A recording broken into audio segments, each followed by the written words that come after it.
Let me tell you a quick story.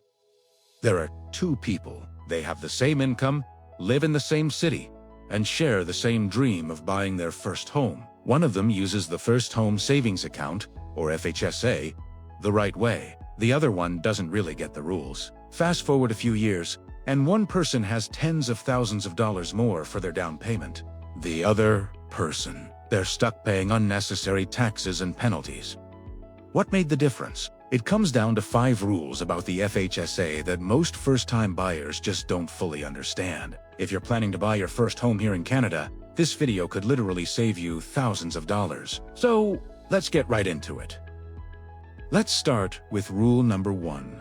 And this is where a lot of people get tripped up. They think, I'll just open an FHSA when I'm actually ready to buy my house. On the surface, that sounds reasonable, but it's a huge mistake. Here's why. The moment you open your FHSA, a very important clock starts ticking. You start earning $8,000 of contribution room each year, up to a lifetime maximum of $40,000. But here's the key part that many miss.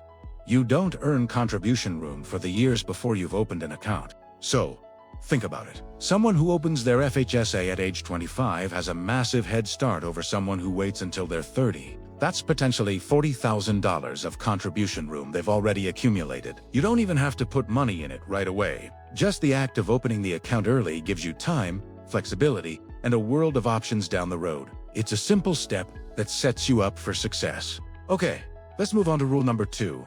And this is the one that really changes the math on your savings. Every single dollar you contribute to your FHSA reduces your taxable income for the year. This isn't just a number on a spreadsheet. It means real money back in your pocket. Let's break it down with an example. Say you earn $80,000 a year, and you contribute the full $8,000 to your FHSA. That $8,000 is no longer taxed at your marginal rate. Depending on which province you live in, that could easily mean getting $2,000 or $3,000 back at tax time. It's like the government is paying you to save for your home. And here's another powerful feature, something the FHSA shares with the RRSP. You don't have to claim the tax deduction right away. You can carry it forward and save it for a future year when you might be in a higher income bracket. That's when the deduction becomes even more valuable. This is where smart buyers separate themselves from stressed buyers. Use strategy to maximize their returns. Now for rule number 3. The one where people can lose a lot of money if they're not careful. To withdraw your FHSA funds completely tax-free, everything has to line up perfectly. There are very specific conditions. First, you must be a first-time home buyer as defined by the government. Second, the home you're buying has to be in Canada. Third, you need a signed purchase and sale agreement for that home. And finally, you must intend to move in and live in that home within 1 year of buying it. If you miss even one of these conditions, that withdrawal suddenly becomes taxable income. Can you imagine thinking your entire down payment is tax-free, only to get hit with a surprise tax bill for thousands of dollars the next year? That's not a mistake you want to make. But when you do it right, every dollar you contributed and every single dollar of investment growth comes out completely tax-free. That is an incredibly powerful advantage. Let's talk about rule number 4.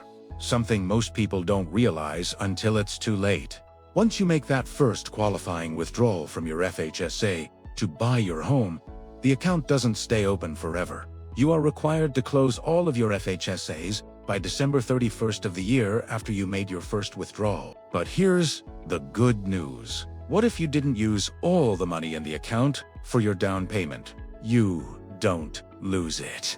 You can transfer any leftover funds directly into your RRSP or your RRIF, and that transfer is tax-free. So nothing is wasted. The money simply changes its purpose from a down payment fund to a retirement fund.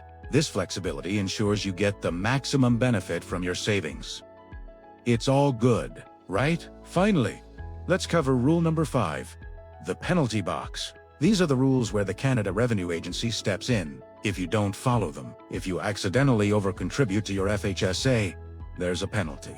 It's a 1% tax per month on the excess amount until you fix it. What if you withdraw money for something other than a qualifying home purchase? That money becomes taxable income, just as if you'd earned it as a salary. And if you try to contribute more money after you've already made your first qualifying withdrawal, those contributions won't be tax deductible. These aren't loopholes. They're firm rules with real financial consequences. Understanding them from the very beginning is what keeps your money safe and working hard for you, instead of creating problems later on. When you step back and look at the whole picture, the FHSA is one of the most generous and powerful tools Canada has ever created for first-time homebuyers. It's a triple threat.